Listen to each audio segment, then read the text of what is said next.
बसंतीपुर गांव के किनारे एक टूटी फूटी झोपड़ी में राहुल और नेहा रहते थे। राहुल दिन भर खेत में मजदूरी करता और नेहा लोगों के घरों में बर्तन धोया करती थी। पर एक दिन ऐसा आया जब दोनों को कोई काम नहीं मिला। नेहा, आंखों में आंसू। राहुल, आज तो हमने रोटी तक नहीं खाई, कल कैसे गुजरेगा? राहुल, थूक कर। पता है नेहा, तुम्हारे हाथ की रोटी से ज्यादा स्वादिष्ट कुछ नहीं। चलो एक छोटा सा खाने का ठेला लगाते हैं। नेहा, हिचकी लेकर। पर पैसे, सामग्री, ठेला? राहुल, जेब में छुए पैसे दिखाते हुए। मेरे पास 200 रुपये हैं और मेरे दोस्त रमेश के पास पुराना ठेला पड़ा है। सुबह 4 बजे नेहा ने आलू उबाले और आटा गूंथा। राहुल रामेश से ठेला लेकर आया। गांव के चौक में उन्होंने राहुल नेहा नाश्ता ठेला लगाया। पहला ग्राहक सूंघते हुए, अरे भैया, ये क्या इतनी अच्छी खुशबू आ रही है? राहुल हंसते हुए, पाव भाजी है भैया, ताजा बनी है। ग्राहक खाने के बाद, वाह, शहर के 5 स्टार होटल में भी ऐसा स्वाद नहीं मिलता।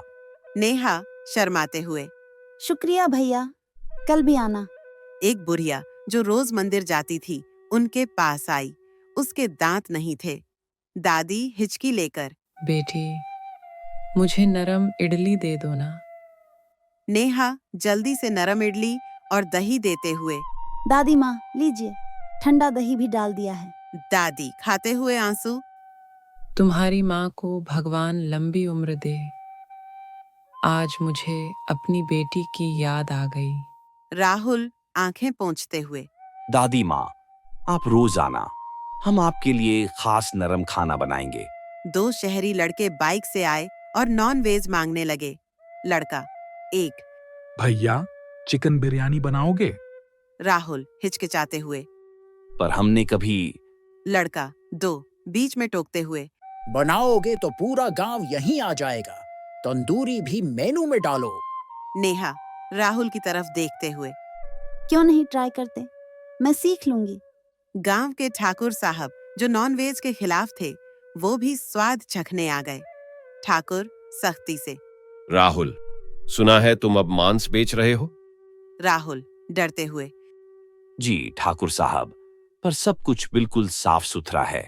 ठाकुर एक बाइट लेकर, ठहराव, वाह क्या स्वाद है, आज से मैं भी रोज आऊंगा। नेहा चुपके से मुस्कुराते हुए, ठाकुर साहब के लिए स्पेशल ठंडाई भी है।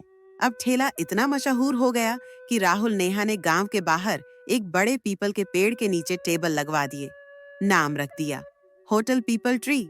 नेहा खुश होकर, राहुल, सपना सच हो गया ना? राहुल पेड़ को देखते हुए, हाँ नेहा, इसी पेड़ के नीचे हमने कभी भूखे पेट रात बिताई थी। आज यही पेड़ हमारी सफलता की पहचान है और उस दिन की भूख जो कभी नहीं भूलनी चाहिए। ग्राहक शोर मचाते हुए, भैया, एक और प्लेट बिरयानी। आज होटल पीपल ट्री एक पक्की इमारत में बदल चुका है।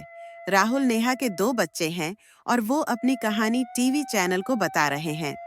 रिपोर्टर, आपकी सफलता का राज क्या है?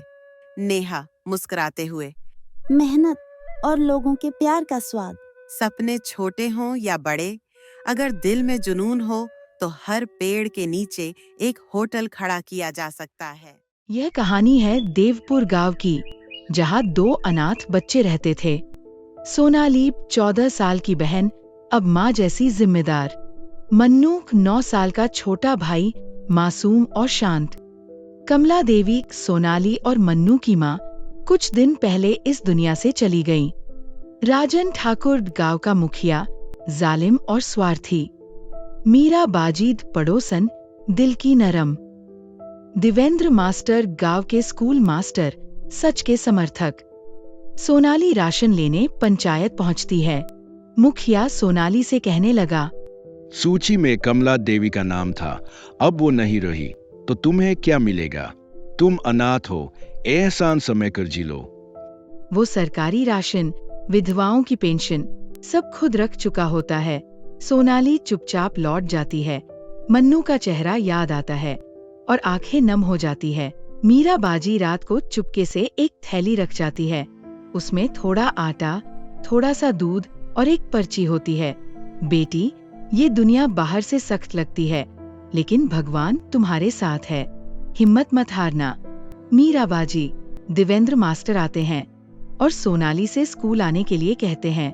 सोनाली, मास्टर जी, स्कूल से पहले घर चलाना है, मन्नू भूखा होता है, पढ़ाई कैसे करूं? देवेंद्र मास्टर नरमी से, अगर तुम जीत गए तो तुम्हारी पीढ़ियां पढ़ेंगी, तुम रुक गए तो मन्नू भी रुक जाएगा। सोनाली मास्टर जी को सब कुछ बताती है कि मुखिया ने उसके साथ क्या किया है। मास्टर साहब सोनाली की सारी बात सुनकर कहते हैं, मुझ पर विश्वास करो, मैं तुम्हें जरूर इंसाफ दिलाऊंगा।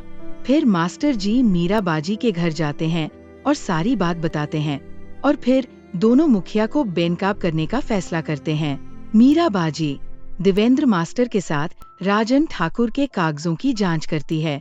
सारी सच्चाई सामने आ जाती है। सरकारी राशन की चोरी, विधवा योजना में धोखाधड़ी, अनाथ बच्चों के नाम पर पैसे की हजमखोरी। दोनों पंचायत में जाकर गांव वालों को इकट्ठा करते हैं। जब सोनाली और मन्नू भी पंचायत में पहुंचते हैं तो पूरा जमावड़ा जैसे एकदम शांत हो जाता है। मुखिया की नजर उन दोनों पर पड़ती है और वह घबराकर इधर-उधर देखने लगता है। उसे एहसास हो जाता है कि अब उसके छुपे हुए राज सबके सामने आने वाले हैं। पूरी पंचायत के सामने सोनाली मन्नू का हाथ थामे हुए बोलती है, हम अनाथ जरूर हैं, लेकिन बेजुबान नहीं। माँ की लाश वाले दिन जो चावल राजन ने खाए थे वो हमारे हिस्से के थे। हमें दया नहीं चाहिए, हमें हमारा हक चाहिए। राजन ठाकुर घबराकर चिल्लाता है, लेकिन सबूतों के सामने कुछ नहीं बोल पाता। राजन को मुखिया के पद से हटा दिया जाता है। देवेंद्र मास्टर और गांव के बुजुर्गों की सरपरस्ती में नई योजनाएं बनाई जाती है। अनाथ बच्चों के लिए स्कॉलरशिप, विधवाओं के लिए विशेष राशन और सबसे पहले सोनाली और मन्नू के लिए एक नया छोटा सा घर। देवेंद्र मास्टर, यह छोटा सा आंगन अब फिर से रोशन होगा, क्योंकि सोनाली जैसे बच्चों ने हार नहीं मानी। माँ अगर चली जाए तो आसमान टूट जाता है, लेकिन जो अपनी माँ की राख से हौसला चुनते हैं वही दुनिया बदलते हैं।